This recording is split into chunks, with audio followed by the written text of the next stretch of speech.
श्री स्वामी समर्थ. नमस्कार मंडळी. स्वामी महाराजांच्या कृपेने तुमचा आजचा दिवस, उद्याचा दिवस आणि यापुढे येणारे सर्व दिवस अगदी सुखाचे, समाधानाचे आणि आनंदाचे जावोत ही स्वामींचरणी प्रार्थना करते आणि आजच्या व्हिडिओला सुरुवात करते. तर आज आपल्या व्हिडिओचा विषय असणार आहे की मकर संक्रांतीच्या वेळी हळदी कुंकू कसे करावे, त्याचबरोबर याचं महत्त्व काय आहे, हळदी कुंकू का केलं जातं याचं आपण शास्त्रीय कारण देखील बघणार आहोत. त्याचबरोबर सौभाग्यवाढीसाठी आपण कोणते वाण द्यावेत, कोणत्या वस्तू आपण द्याव्यात हे सुद्धा या व्हिडिओमध्ये बघणार आहोत. त्याचबरोबर हळदी कुंकू हे मकर संक्रांतीपासून तर कधीपर्यंत करता येतं ही सर्व माहिती तुम्हाला या व्हिडिओमध्ये बघायला मिळणार आहे. त्याचबरोबर हळदी कुंकू हे कशा पद्धतीने करायचं, पंचोपचार पद्धतीने कसं केलं जातं ही सर्व माहिती तुम्हाला या व्हिडिओमध्ये बघायला मिळणार आहे. त्यामुळे व्हिडिओ अगदी शेवटपर्यंत बघा. काही जर तुमचे प्रश्न असतील तर कमेंट बॉक्समध्ये नक्की विचारा, मी नक्की त्यांना रिप्लाय करेल. त्याचबरोबर कमेंट बॉक्समध्ये श्री स्वामी समर्थ महाराज की जय लिहायला विसरू नका. तर चला जास्त वेळ न घेता लगेचच व्हिडिओला सुरुवात करूया.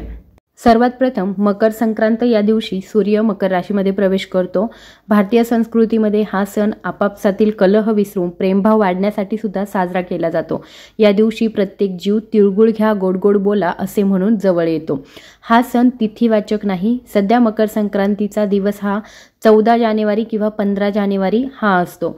सूर्यभ्रमणामुळे पडणारे अंतर भरून काढण्यासाठी क्वचित प्रसंगी संक्रांत एक दिवसाने पुढे ढकलली जाते, म्हणून तो 15 जानेवारीला आलेला आहे. हिंदू धर्मामध्ये संक्रांतीला देवता मानले जाते. संक्रांतीने संक्रासूर दैत्याचा वध केला अशी एक कथा आहे. संक्रांतीच्या दुसऱ्या दिवसाला किंक्रांत किंवा करीदिन असं आपण म्हणतो. या दिवशी देवीने किंक्रासुराला ठार मारले होते. हा एक प्राकृतिक उत्सव आहे, म्हणजे प्रकृतीशी ताळमेळ साधणारा उत्सव आहे. दक्षिण भारतात हे पर्व थई पोंगल नावाने ओळखलं जातं, तर सिंधी लोक याला तिरमौरी म्हणतात. महाराष्ट्रामध्ये आपण मकर संक्रांत म्हणतो आणि गुजरातमध्ये उत्तरायण नावाने हे साजरं केलं जातं. या दिवशी सूर्याचं उत्तरायण चालू होतं. या दिवशी सूर्योदयापासून तर सूर्यास्तापर्यंत वातावरण अधिक चैतन्यमय असल्याने साधना करणाऱ्याला या चैतन्याचा जास्तीत जास्त लाभ होतो. कर्क संक्रांतीपासून तर मकर संक्रांतीपर्यंतच्या काळाला दक्षिणायन असं म्हणतात. दक्षिणायनापेक्षा उत्तरायणात मरण येणे अधिक चांगले असं सुद्धा समजलं जातं. आता मकर संक्रांतीच्या पर्वकाळामध्ये आपण कधीपासून तर कधीपर्यंत हळदी कुंकू करायचं आहे हे मी तुम्हाला सर्वात प्रथम सांगणार आहे.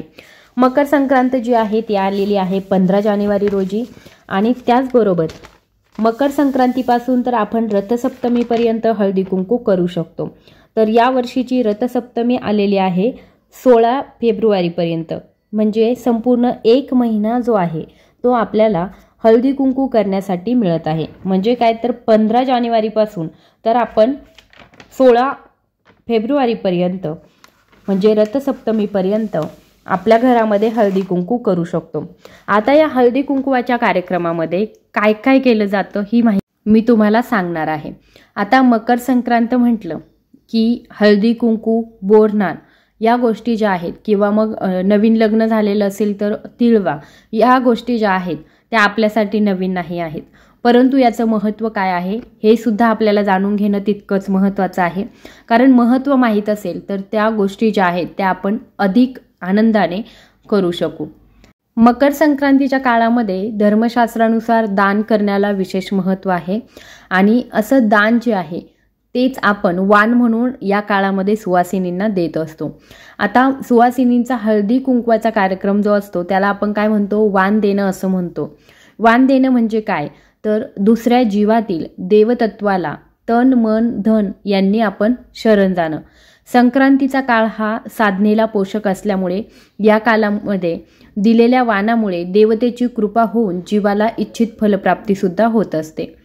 मकर संक्रांतीच्या हळदी कुंकवाचं एक महत्त्वाचं वैशिष्ट्य असं मानलं जातं की आपण जर हळदी कुंकू करत असाल तर या कालावधीमध्ये हळदी कुंकू केल्याने आपल्या पतीचं म्हणजे स्त्रीच्या पतीचं आयुष्यसुद्धा वाढतं आणि आपला संसार जो आहे तो सुखाचा होतो. आता वाण देताना बऱ्याच वेळा आपल्यामध्ये गोंधळ होतो की वाण म्हणून नक्की आपल्याला कोणत्या वस्तू द्यायच्या आहेत किंवा कोणत्या वस्तू द्यायला हव्यात. तर 2 प्रकारचे वाण असतात. एक असतात असात्विक वाण आणि दुसरे असतात सात्विक वाण. जसं की आपलं जेवण जे असतं ते सात्विक जेवण आणि असात्विक जेवण असं जेवण आपलं 2 प्रकारांमध्ये मोडतं. त्याच पद्धतीने वाणसुद्धा असात्विक वाण आणि सात्विक वाण या 2 प्रकारांमध्ये मोडतात. तर असात्विक वाण कोणते आहेत? प्लास्टिकच्या वस्तू, स्टीलची भांडी, या गोष्टी ज्या आहेत त्या असात्विक वाणामध्ये मोडतात. आता जर तुम्ही प्लास्टिकच्या वस्तू किंवा स्टीलची भांडी दुसऱ्या व्यक्तीला म्हणजे दुसऱ्या स्त्रीला वाण म्हणून देत असाल तर अशा वेळी असात्विक वाणामुळे काय होतं की आपल्यामधले संबंध जे आहे, देवाणघेवाण संबंध जे आहेत ते हिशोबामध्ये बदलत असतात. वाण देणाऱ्या स्त्रीच्या बुद्धीच्या ठिकाणी त्रासदायक शक्तीचं वलय निर्माण होतं. वातावरणापासून त्रासदायक शक्तीचं वलय निर्माण होऊन ते वलय जे आहे ते वाण घेणाऱ्या स्त्रीकडे जातं आणि याच्यामुळे काय होतं, असात्विक वाण जेव्हा आपण दुसऱ्यांना देतो त्यावेळी त्याचा त्रास जो आहे तो आपल्या दोघींनाही होत असतो. म्हणजे जी देते स्त्री तिला सुद्धा तिच्या ठिकाणी सुद्धा काय होतं, मायावी शक्तीचं वलय निर्माण होतं. त्याच्यामुळे आपल्याला वाण देताना सात्विक वाणच द्यायचे आहे. या उलट तुम्ही जर सात्विक वाण देणार असाल म्हणजे काय तर सात्विक वाण दिल्यामुळे काय होतं, ईश्वराशी अनुसंधान साधलं जातं आणि दोन्ही व्यक्तींना एकमेकींकडून चैतन्य मिळतं. म्हणजे ज्या असात्विक गोष्टी आहेत त्या जर तुम्ही देत असाल तर दोघींनाही याचा प्रॉब्लेम होणार आहे, परंतु सात्विक वाण देत असाल तर याच्यामुळे दोघींनाही सकारात्मक ऊर्जा, चैतन्य प्राप्त होतं. सात्विक वाण देणं हा एक धर्मप्रसार असून त्याच्यामुळे आपल्याला ईश्वरी कृपासुद्धा प्राप्त होते. आजकाल अधार्मिक वस्तूंचे वाण देण्याची आपल्याकडे चुकीची प्रथा पडली आहे. या वस्तूंपेक्षा आपल्याला सात्विक वाण म्हणून कोणत्या गोष्टी द्यायच्या आहेत, सौभाग्याशी रिलेटेड ज्या काही वस्तू असतील तर त्या तुम्ही देऊ शकता. मग हळदी कुंकू असेल, त्याच्यानंतर उटणं असेल, धार्मिक ग्रंथ असतील, पोथ्या असतील, देवतांची काही चित्र असतील, अध्यात्मविषयक ध्वनिचित्र, अशा बऱ्याच गोष्टी ज्या आहेत ज्या अध्यात्माला पूरक आहेत अशा वस्तूंचं वाण आपण देऊ शकतो. मग अगदी याच्यामध्ये देवघरामध्ये येणारी जपमाळ असेल, देवघरामध्ये धूप वापरतो आपण तर तो धूप असेल, त्याचबरोबर जे कापूस वापरतो किंवा मग कलावा म्हणून जो आपण वापरत असतो तर असे कलाव्याचे पॅकेट तुम्ही देऊ शकता, रांगोळी देऊ शकता. अशा एक ना अनेक खूप साऱ्या गोष्टी ज्या आहेत त्या तुम्ही देऊ शकता. ज्या आता याच्यामध्ये सौभाग्याशी रिलेटेड तुम्ही मेहंदीचे कोन देऊ शकता, टिकल्यांचे पॉकेट जे मिळतात ते देऊ शकता, कुंकवाची डब्बी जी मिळते म्हणजे आपलं चांगलं कुंकू असतं जे हळद कुंकू मिश्रित कुंकू असतं तर ते देऊ शकता. त्याचबरोबर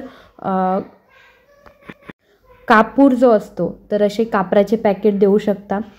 त्याच्यानंतर तुम्ही काही रोपटी जी आहेत तर ती देऊ शकता, जसं की तुळशीचं रोप असेल. त्याचबरोबर आपल्या घरामध्ये हल्ली आपण खूप बघतो की वास्तुशास्त्रानुसार खूप साऱ्या गोष्टी ज्या आहेत त्या आपल्या घरामध्ये असायला हव्यात किंवा खूप सारी रोपटी जी आहेत, झाडं जी आहेत, जसं की बांबू ट्री असेल, त्याच्यानंतर स्नेक प्लांट असेल, तर अशी बरीचशी झाडं जी आहेत ती तुम्ही एकमेकींना देऊ शकता.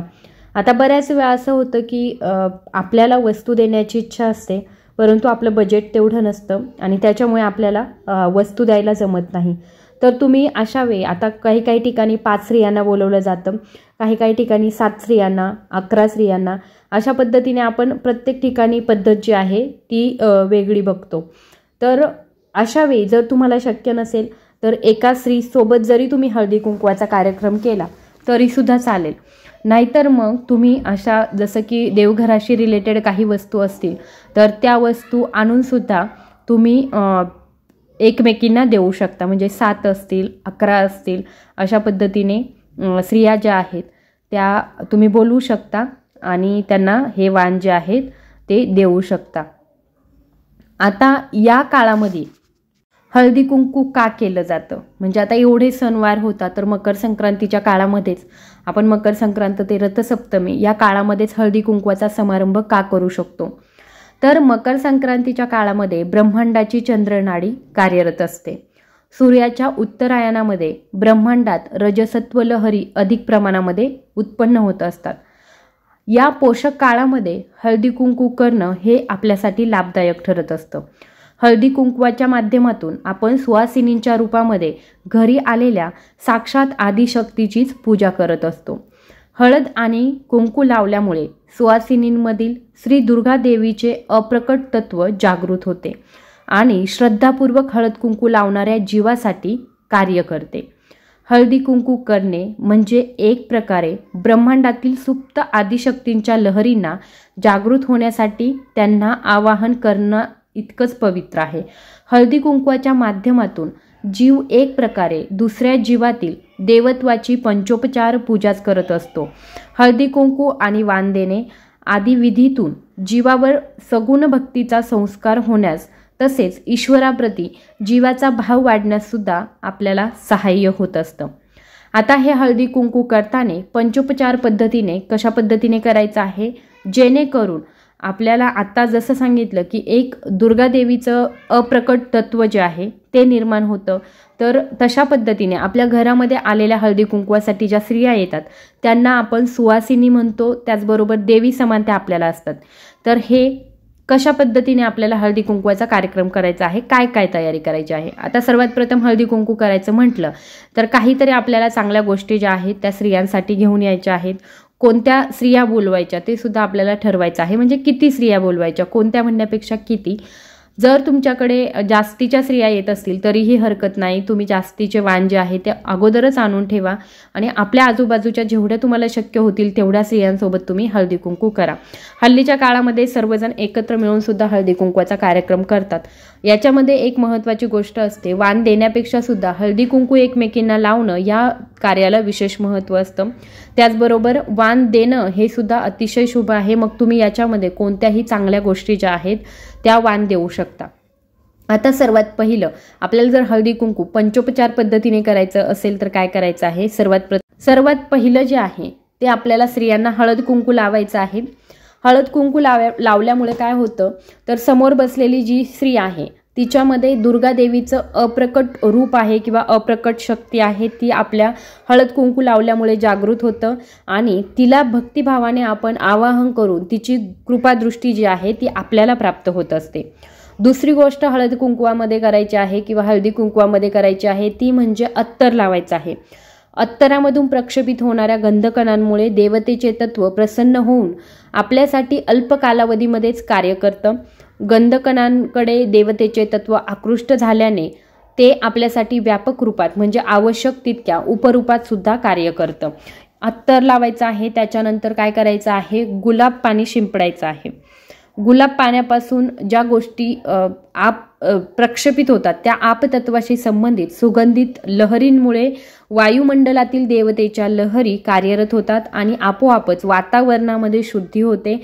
वातावरणामधील त्रासदायक ज्या गोष्टी असतात त्या दूर होतात आणि याच्यामुळे देवतेचे सगुण तत्व जे आहे ते कार्यरत होते आणि आपल्याला याचा अधिक लाभ मिळतो. चौथी गोष्ट करायची आहे ती म्हणजे काय तर ओटी भरणं. ओटी भरणं म्हणजे काय तर दुर्गा देवीच्या इच्छाशक्तीला आपण आवाहन करत असतो. श्री दुर्गा देवीची इच्छाशक्ती ही तिच्या ओटीपोटामध्ये संपुटित आहे. ओटी भरणं म्हणजे तिच्यातील इच्छाशक्तीला आवाहन करणं किंवा शरण जाणं. श्रद्धेने आपण ओटी भरल्याने जीवाची इच्छा पूर्ण होते. देवतेच्या कार्यरत इच्छाशक्तीमधून देवतेची कृपा लवकर संपादन होते आणि ओटी भरणं ही एक कार्य करण्याची इच्छा प्रबळ करण्यासाठीची एक गोष्ट आहे. म्हणून आपण ओटी भरत असतो. आणि त्याच्यानंतर आपल्याला करायचं आहे पाचवं काम, ते म्हणजे वाण द्यायचे आहेत. वाण देताना नेहमी पदराच्या टोकाच्या वाणाला आधार देऊन ते दिले जातात. वाण आपल्याला माहिती आहे हळदी कुंकवासाठी आपण साडीच नेसत असतो. वाण देणं म्हणजे काय तर दुसऱ्या जीवातील देवतत्व जे आहे ते तन मन धन यांच्या त्यागातून शरण येणं आहे. पदराच्या टोकाचा आधार घ्यायचा आहे आणि अंगावरील वस्त्राच्या आसक्तीचाही त्याग करायचा आहे. या काळामध्ये दिलेल्या वाणातून देवता लवकर प्रसन्न होऊन आपल्याला इच्छित फलप्राप्ती होत असते. म्हणून दान सत्कारणी सुद्धा लागतं. तर अशा पद्धतीने वाण देताना ह्या गोष्टी आपल्याला करायच्या आहे. सर्वात पहिलं हळद कुंकू लावायचं आहे, नंतर अत्तर लावायचं आहे, त्याच्यानंतर गुलाब पाणी शिंपडायचं आहे, त्याच्यानंतर ओटी भरायची आहे आणि त्याच्यानंतर आपल्याला वाण द्यायचे आहे. आता हे वाण देऊन झाल्यानंतर सुद्धा आपल्याकडे एक काहीतरी सुवासिनी आपल्या घरामध्ये आल्या म्हटल्यानंतर आपण त्यांना काहीतरी खाण्यासाठी देतो. तर याच्यामध्ये तिळगुळासोबतच आपण काहीतरी दुसऱ्या वस्तू ज्या आहेत त्या देत असतो खाण्यासाठी. म्हणजे आपल्याला जे शक्य होतं ते, काही जण चहा देतात, काही जण दूध देतात. तर याच्यामध्ये मी तुम्हाला सांगेल, तुमच्या घरामध्ये अशा स्त्रिया जर येत असतील तर त्यांच्यासाठी हळदी कुंकवाच्या वेळी तुम्ही काय बनवायला पाहिजे.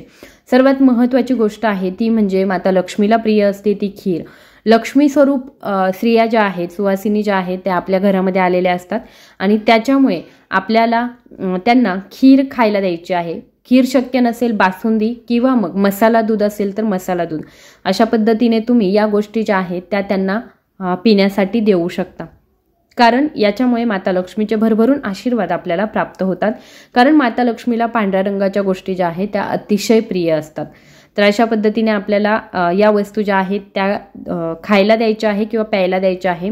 आता बऱ्याच जणांना प्रश्न पडेल की रथसप्तमीनंतर आपण जर हळदी कुंकू केलं तर चालणार नाही का? रथसप्तमीनंतर जेव्हा आपण हळदी कुंकू करतो तर त्याचा काहीही फायदा होत नाही. कारण हळदी कुंकू हा समारंभ जो आहे तो फक्त मौज मजा म्हणून नाही, तर त्याच्या मागे शास्त्रीय कारण सुद्धा आहे. हा सण जो आहे तो तेजाला पुष्टी देणारा असल्यामुळे या काळापर्यंतच आपल्याला हळदी कुंकू करायचं असतं.